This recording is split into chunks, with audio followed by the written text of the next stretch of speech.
Hello! Today we are going to swatch some watercolors from this metallic glitter watercolor palette. It's a nice tin, it's got a ring that you can hold on to, nice spaces where you can mix different colors together. It came with a printed color card and a swatch card.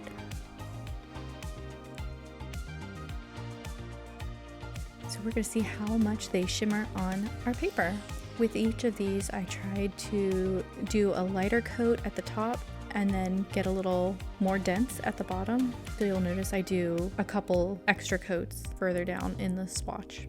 And I am rinsing off my little brush in between each color. It's a water brush, so it's got water inside, and I got that with a separate watercolor kit. So I can link to that kit as well as this metallic kit in the description box.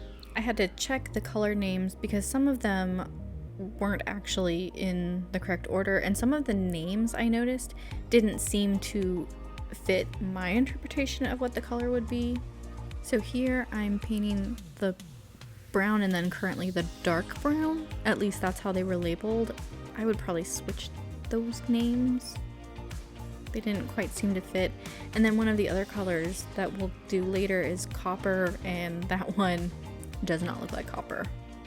Here you can see that some of the colors weren't quite in order, so I really had to check on them. And I don't know if they just got like mislabeled or what happened, but you can see that one was way out of order, and then had to find the correct ones. One of the nice things about watercolors is, as you can see, there are so many colors in that one little tray, and so it really doesn't take up a lot of space. And I really like that I don't have to have a lot of storage in order to have a wide selection of colors. So that's been really fun to play with, and I'm kind of learning how to work with them a little bit better. It's definitely a process, but it's also kind of nice that you don't have complete control, right? Like, it kind of encourages you to go with the flow a little bit more, which seems really appropriate for a watercolor, right? Like,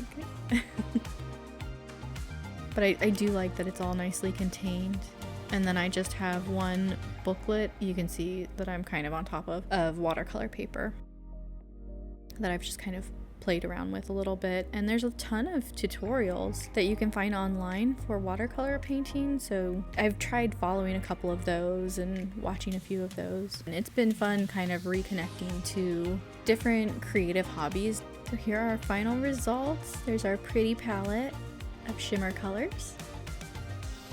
So you can kind of see some of them sparkle a little bit more than others. And I thought it was funny how shimmery the water ended up being. And then here's a close-up. Moving the paper, that way you can kind of see how the light reflects off of each color.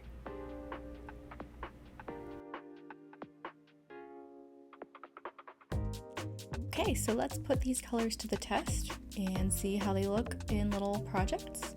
So first we're gonna do a little sky with some clouds. I tried to pick a variety of different colors through these little mini projects just to try and get a good variety of the colors so that you can see them. And then toward the end I took them outside so you can see them in the sunlight.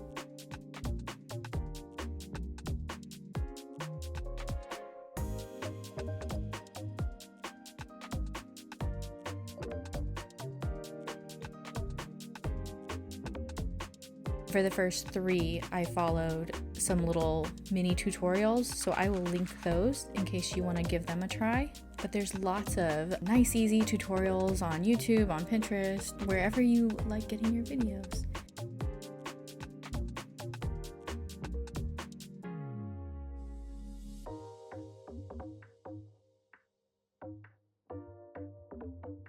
This is some quick poppies. So I used one of the reds, and then I'll use a green for the stems and one of the black dark silver colors.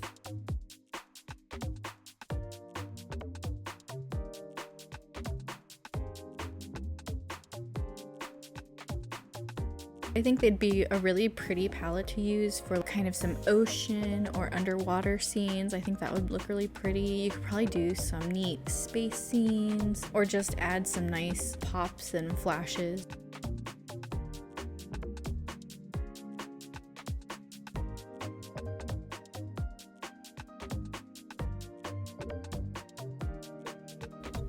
So we're just adding some leaves with that dark green in the corner of the palette. I do like that you can actually move around the colors in this palette, so if you wanted to just pull out a few to use, you could do that. And it's fairly easy.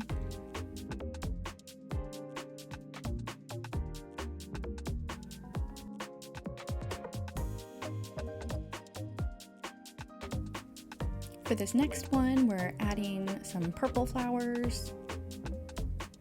Flowers are my go-to. I think they're fairly easy to start with. This one has just 5 dots, and then you kind of pull the color out from there with your brush.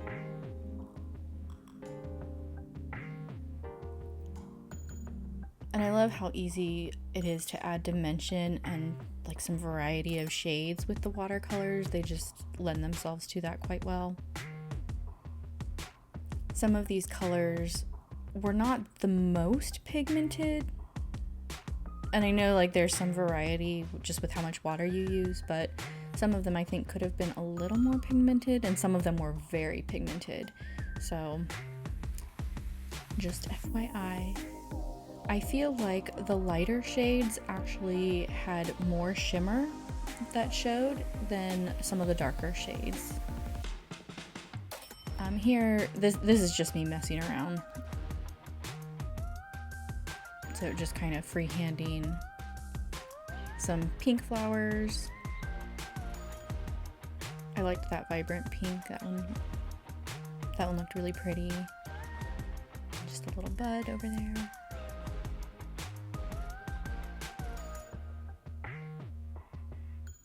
And then again, adding some stems. Maybe they look like roses or poppies. I don't know. Was just kind of freehanding it, just seeing what came out.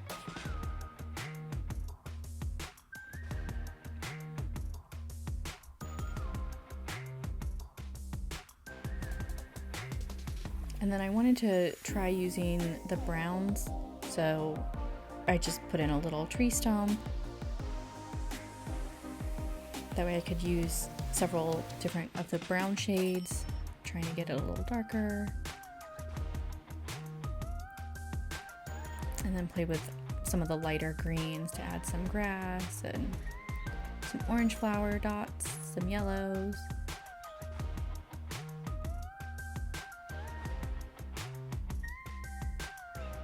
Some little grass. That kind of blended with the orange a little bit.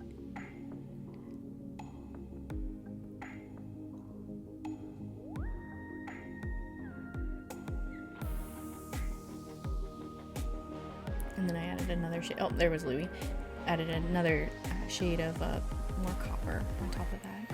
And then this is inside, just kind of moving the paper so you can see the shimmer.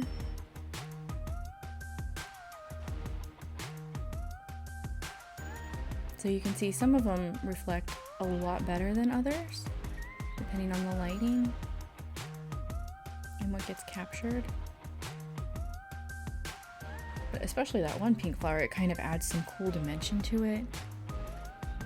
Okay, here we are outside in full sun. Sorry, I cannot see the screen very well, so here are the swatches. Okay, and then here are our little samples. And I'm just going back and forth with the paper a little bit.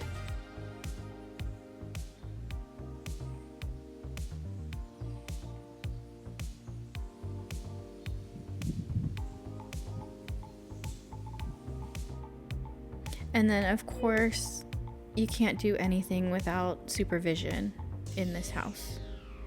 So today's primary supervisor was Louis. And he's actually looking up at the tripod and just being kind of a goober. At least he waited till I was done to hop up on this little table though. Actually, for the beginning part, he was laying underneath the table. So now you know, that's the secret that you can't see in the beginning of the video, is the cat under the table. So thank you for joining me today. I hope you found this a little bit helpful to see kind of what these colors look like outside of the palette. So I'll have links to everything below, and thank you for joining me today. Bye.